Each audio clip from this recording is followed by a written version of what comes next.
Hey, what's up guys? Welcome back. I wanted to show off my new toy here. This is a 2023 Beta Xtrainer 300cc two-stroke. This one I got directly from the dealership, street legal, so it's plated, registered, so I could take this thing on the road and get from trail to trail. I rode my buddies about a month ago. If you remember that video, I did like a first riding impression for the Xtrainer, and I'll link it here in the video. But I was instantly sold after about a half hour's worth of riding that on some trails I'm real familiar with. I knew I had to get one. Still love my XRs. I'm still going to keep the XRs, but this bike here is just going to make the hard enduro stuff, I'll call it, a lot easier. And I don't ride that constantly, but there is some stuff out this way that we ride that can be considered a little more hard. Not the stuff you see on the Red Bull Romaniacs or anything like that, but a lot trickier than your normal trail riding, and trying to wrestle around an XR on some of that can be tiresome after a while. I was able to do it, but it wore me out. So I knew I had to get something a little lighter for that kind of riding, and when I rode his, I just knew this would be the bike for me, because the lower seat height too is great. For a shorter rider as myself, I'm 5'8", and just being able to put your feet down just gives you so much more confidence in that real technical stuff. I'm going to be putting on some parts here before I get this thing dirty. I got some bash guards on the way, and also doing some tech tips that I found off of 3C's YouTube page. They're a dealer that put out a video showing the setup process and a couple things to look for, so I just kind of followed their lead. So first things first, I am going to check some cable routing and also put some dielectric grease on all the connectors as 3C's recommends. Just as their initial setup. So while I wait for the parts, the bash guard, the pipe guard, and the hand guards to come in, I'm going to start out first by hitting up all these connectors up behind the headlight, since these are the easiest ones to get to.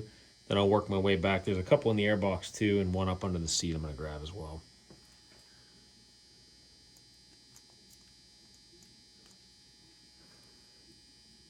I'll be generous with this stuff on here.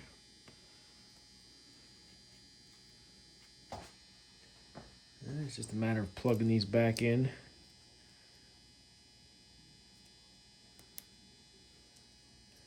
I'll just wipe up whatever excess is left over. All right, plugs are hooked up, everything's greased up. Getting ready to put the headlight back on. But before I did that though, I did reroute a couple cables here. One being the throttle cable. So I loosened up the two 8mm here and just pulled this whole thing off and routed it behind the brake cable because it was up front here. And I was watching a video 3C's put out about their new bike prep, and apparently that's a bulletin from Beta that needs to be routed behind this and kind of down in this little opening right there. So it's just a matter of slipping the tube off and pulling it back behind these cables. And I also had to move the brake hydraulic line, or I mean the clutch, the clutch line into this as well, because this was just kind of out in front of all these cables. So should make the headlight go on a little easier, less clutter behind it. So if anybody else is getting a 23, and you might want to check for that. And check out the 3C's video. He's a little more in depth than I am, but that's where I first saw it. So moving on. And I wanted to mention too, if you do pull that throttle cable off, or the throttle tube and everything, just make sure that the lower part of the throttle fits back down into the brass fitting. It's underneath that dust cover there. Because when you pull on it, it kind of pulls the cable up out of there, so you have no free play once it's back together. So all I had to do is just kind of slide it down back into the housing there. So just keep an eye out for that if you do move that. And another thing that 3C's mentions is the oil injection line here. Sometimes comes out of the box with way too much slack on it and kind of rubs up against that shock. So luckily mine was already taken care of, it looks like. It kind of fits snug right up against the intake boot on the carburetor right here, and then goes up into the airbox. So I'll show you here in a second where you can pull the slack if there is a lot in there, in through the airbox here. So going in through the airbox side, I already pulled my filter out, but that there is the injection line, and I think you could pull whatever excess slack might be hanging out near that shock, just pulling it back up through here, And then this is the fastener here. Obviously you don't want to pinch it at all, but that's where you would pull it back. So while I'm in here, I'm actually gonna pull these cables off, put the dielectric grease on there, and on these plugs here too. Anywhere basically where there's electrical connections, I'm gonna grease them up. And then I'm gonna put a grease seal around the air filter here as well. Looks like it was oiled up well, but didn't have any grease around the mating surface there.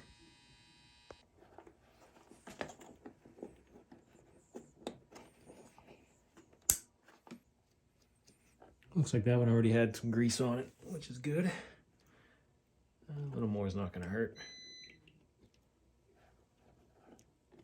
Got all the electrical components, dielectric greased up. So now I'm going to put a little ring of grease around the sealing area on the air filter now.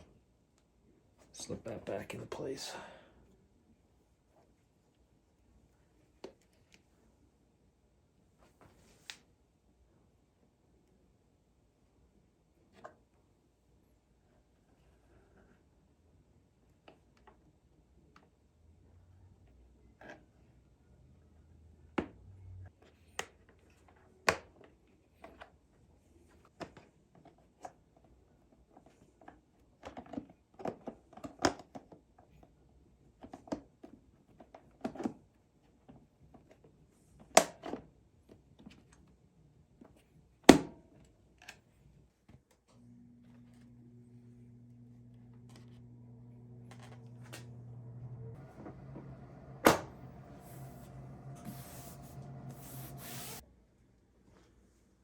So the other thing that 3Cs mentioned was removing the ventilation on the cap for the fuel tank. Apparently this thing will fail a lot of times, they say, and it keeps the tank from venting, so it creates a vacuum in there. It doesn't let the fuel drain into the carburetor. So they recommend just popping that out along with the O-ring that I just dropped. Make sure that doesn't fall into the tank. But yeah, just something else they mentioned, so I figured I'd do it. Finally got some parts rolling in here for the cross trainer. It's got some bash guards and some pipe guards and stuff here. First one that came in was this P3 pipe guard that I got, the carbon fiber. This one looks like the easiest to install, so I'll probably do this one first.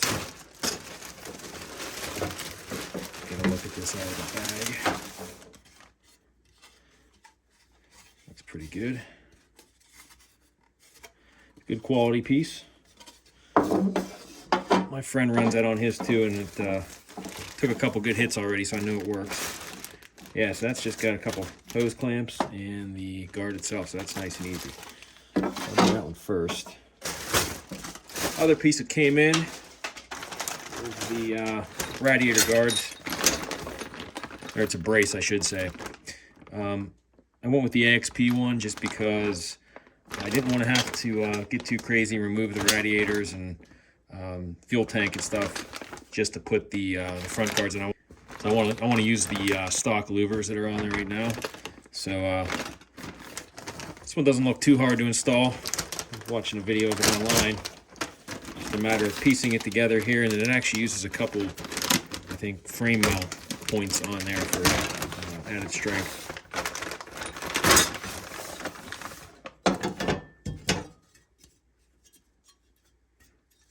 It's thicker than I thought it would be.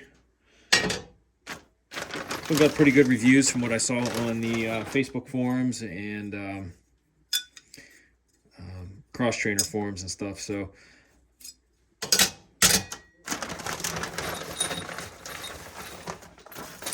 yeah, so it's got instructions. It's just these. Get that opened up here. Put that together. And lastly, the other one that came in was the AXP skid plate. So I went with the plastic one just for the fact that I ran a plastic one. I still run a plastic one on my XR400. And I really like the way that thing works over logs. It slides a lot easier over logs. I'm not really riding in big rocks and stuff. I think if I was, I would probably go with a metal one. But 90% of the time, anything I'm crossing is a big big tree. So I went with the plastic one. Also, too, cuts down on the acoustics from the motor. Won't make any kind of extra echoing noise or rattling noise, whatever you want to call it. But it's worked really good on my 400, which that's also taken a couple hits off of rocks. I mean, they will withstand rocks too.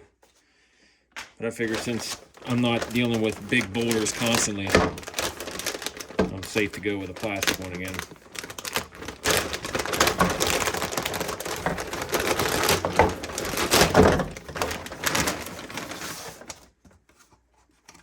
That's a nice piece.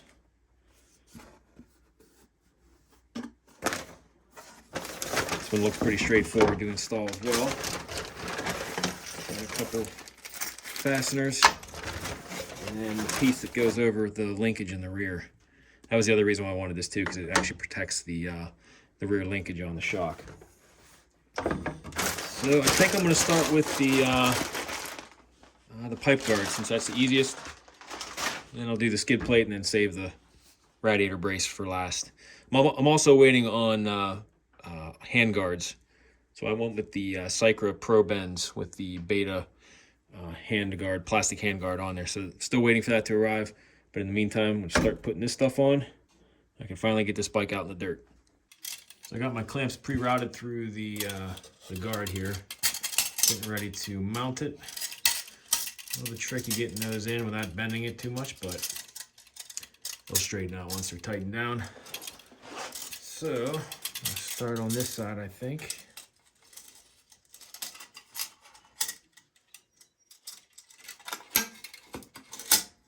Started there.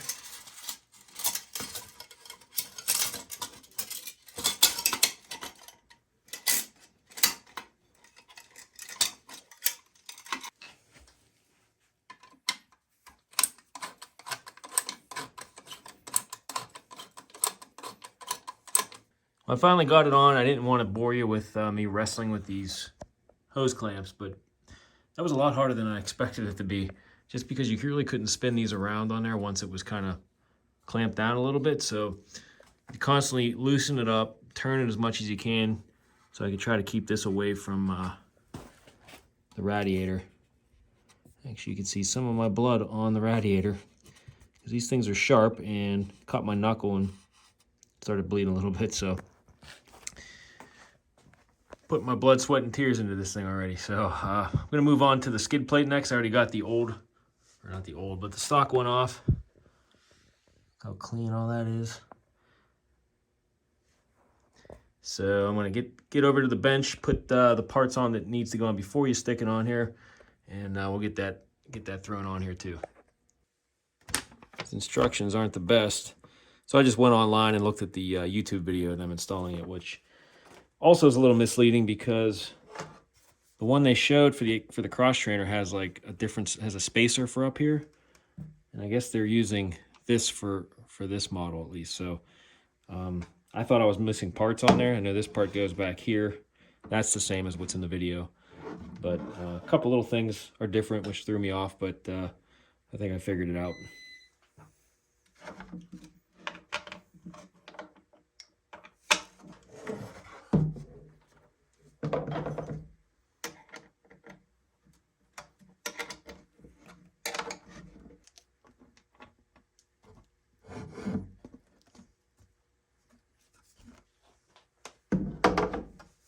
I think that's really the only spacer you need to put on to start.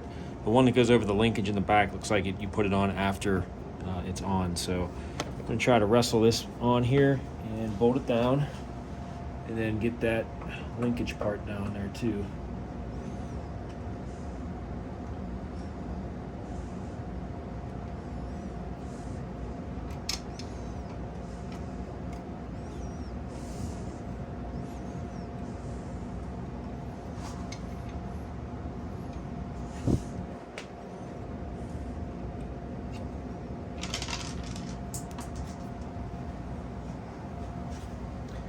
A little tricky.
say that looks pretty good.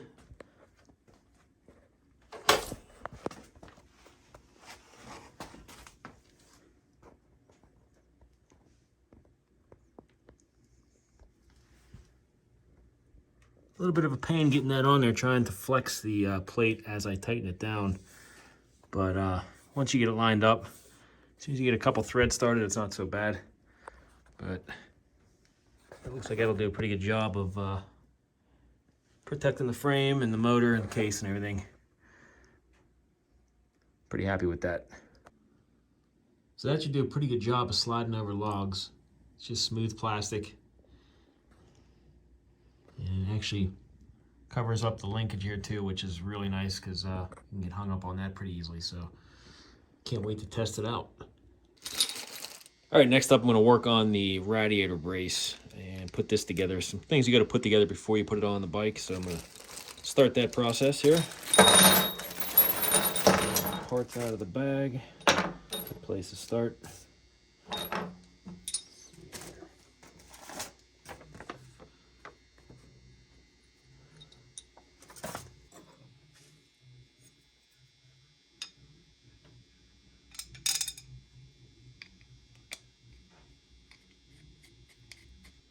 Gonna have to watch the video again online. These instructions aren't the clearest.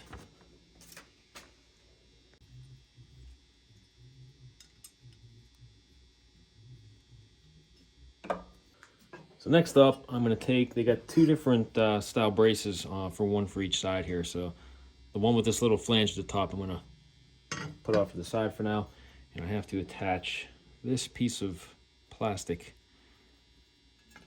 here. So I just gotta glance at the instructions again, see how this attaches. The other one gets the smaller of the two pieces. I'll just throw that off to the side with that one. Get this one on.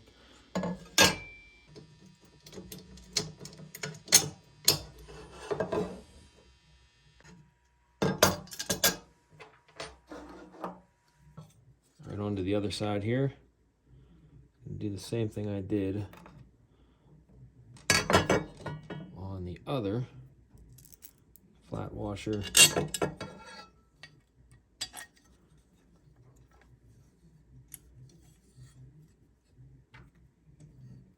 And I'll use a block washer on this side with a locking nut too.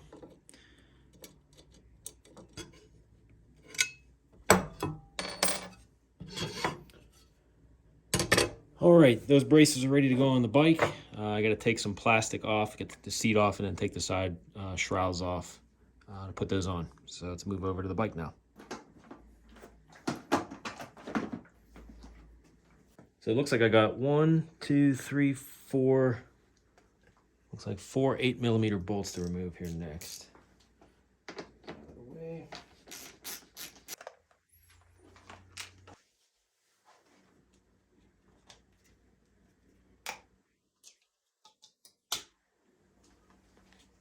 So after taking out the plastic, the factory plastic louvers that are on there, I just take out the 2 factory bolts that hold on the radiator against the frame. And I'm going to put the provided spacer with the braces on here with the fat end up towards the top. Just put this in here like this, and then I'm going to use a couple of the bolts they provided with the washers and just fasten them in these 2 spots right here.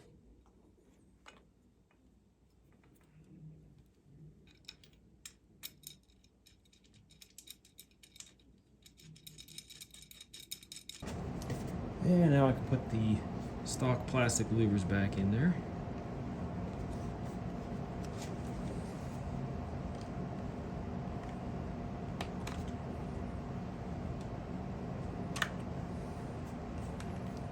So next up, I got to remove this 10mm bolt right here. It goes into the frame. It's the top of the engine mount here. So I'm just going to take that out. I'm just going to put the bolt in that was supplied with the brace, and attach the rest over on the side here, and should be good to go on this end. Next, I'm going to come over with the brace itself, and I got the supplied bolt with the spacer they want you to use. I should be able to just kind of slip that into place right there. Right when that one came out.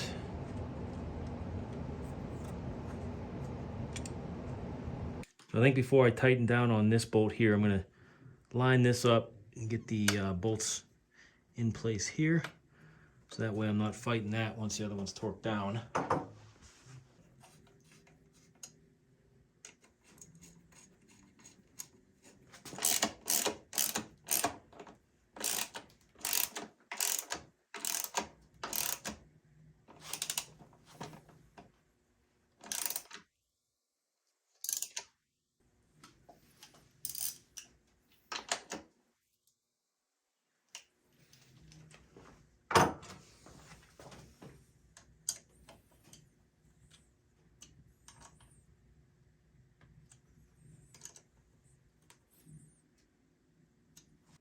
That's going to do it for the right side. Fit and finish is real nice on this brace here. Everything fits together nice and everything lines up. Don't have to modify the fan at all. I heard some of them you have to actually take that off and put some rivets in, which I don't have to deal with all that. So I'm going to put the side shroud back on and move over to the left side. Here's a close-up shot of it with the shroud on. Everything fits together nicely.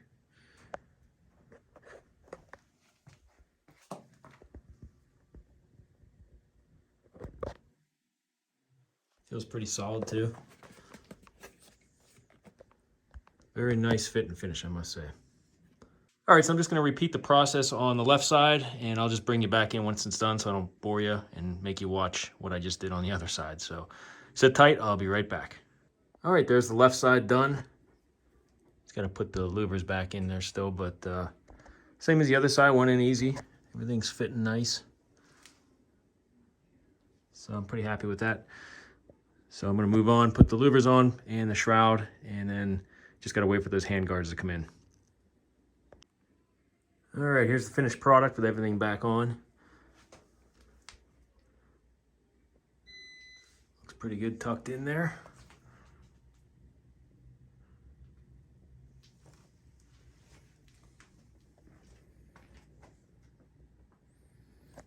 Still got plenty of room for the forks to clear.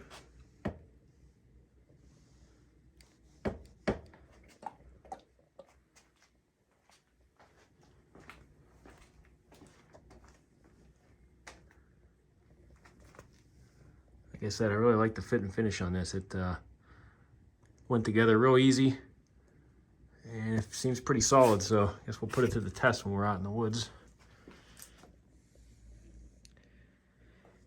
I gotta say, it's nice working on a bike that hasn't been dirty yet. My hands are still clean.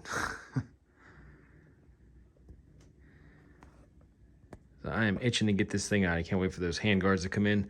I can throw that on, wait for the weather to get a little bit better, and we'll be riding this thing in no time. And just as I finish up the radiator brace, the hand guards come in, so perfect timing. I'm gonna get these unboxed and get them on the bike.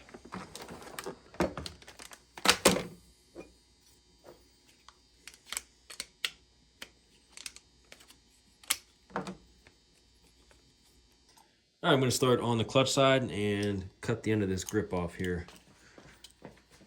See if I can just kind of make a opening just for the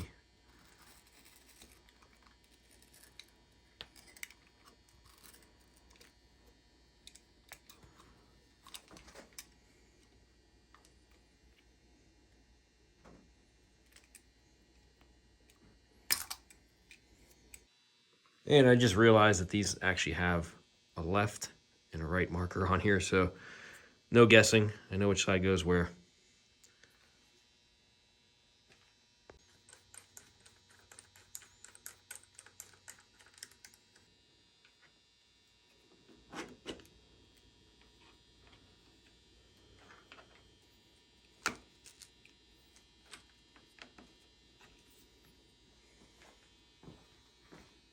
All right, so the clutch side's done. Everything went on pretty easy.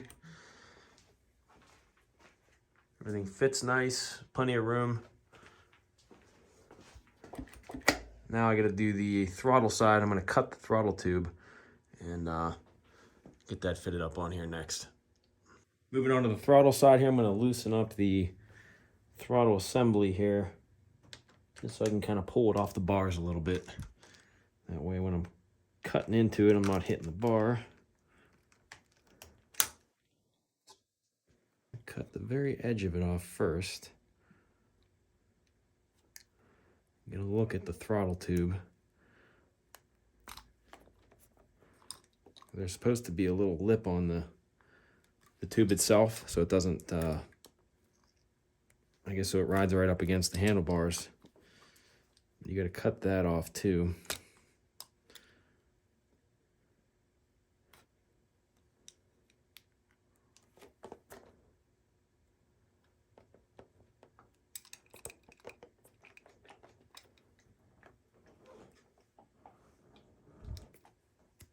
So this plastic lip needs to come off so that this can slide past the bar a little bit and allow the guard to sit up against the handlebar and not bind up with the throttle tube. So I'm gonna get some more of this grip out of the way and start cutting into that.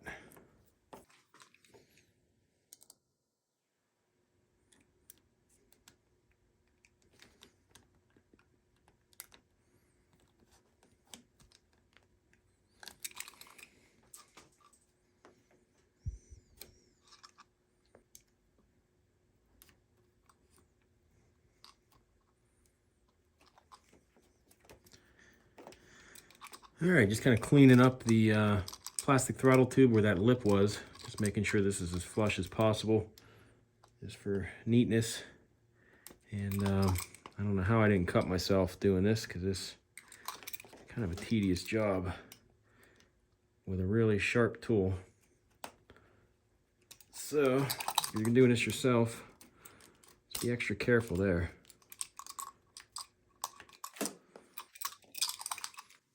All right, I got that evened up as good as I can get it. I'm just gonna kind of slide the throttle tube back on just so it's got enough of the handlebar sticking out for the guard to clamp onto here without binding up the throttle. I think we're gonna go right about there. All right, we got the throttle side on, no binding, everything feels good there. Got the wire ties back on here, everything's tightened down. These things are super solid. Same thing on the clutch side. So I think we are just about ready to finally get this thing out in the dirt. All right, here comes the first time getting it dirty. Here we go.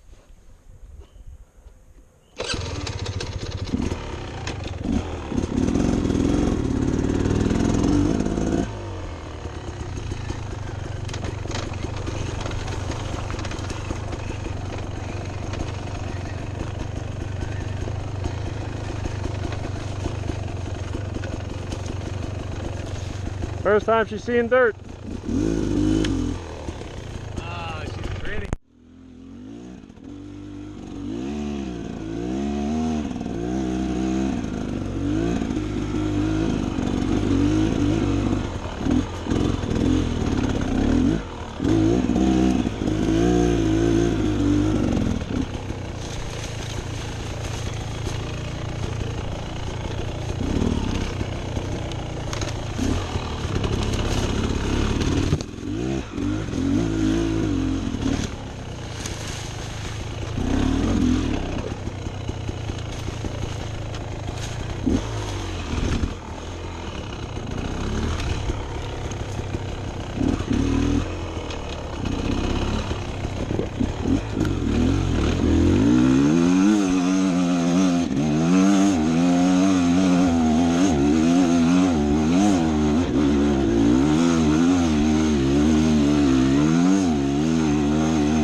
Yeah.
All right, guys, I'm going to wrap up the video right there. In case you're wondering, my buddy was okay after that little loop out.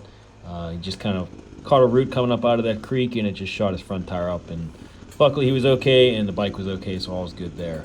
So I also, on the second ride that I did on the bike, I ended up managing to break the right side radiator shroud, the plastic part. I guess a branch or something must have came out and grabbed it at one point, and I didn't even notice it was broken until I took a break to stop and just saw that it was cracked. It was a clean crack, so I was able to plastic weld it together, so it looks pretty decent right now. So I'll probably just leave that be. Yeah, so I really enjoyed this bike. If you couldn't tell, I know I made the right choice now. Just just getting a couple rides, and like I said, I could feel that it just inspires so much confidence to ride this bike in the harder stuff, and even just play ride and stuff too. It's a blast. So it gets up to speed good. I mean, I know a lot of people think that it's a beginner's bike, and it'd be good for a beginner because it's so forgiving, but it's also got plenty of power. It's got good snap that you can expert riders can ride it too. Not that I consider myself any kind of expert, but you know what I mean. It's a fun bike for everybody. So well, thanks for watching, and if you like these kind of videos, I'd appreciate it if you hit the like button for me, like it, and subscribe, and if you could even leave comments too. That goes a long way in helping the channel. So yeah, stay tuned for more cross trainer videos, and I'll have my normal other videos with project bikes and my XRs and other rides and stuff too. So thanks again, everybody, and we will see you in the next video.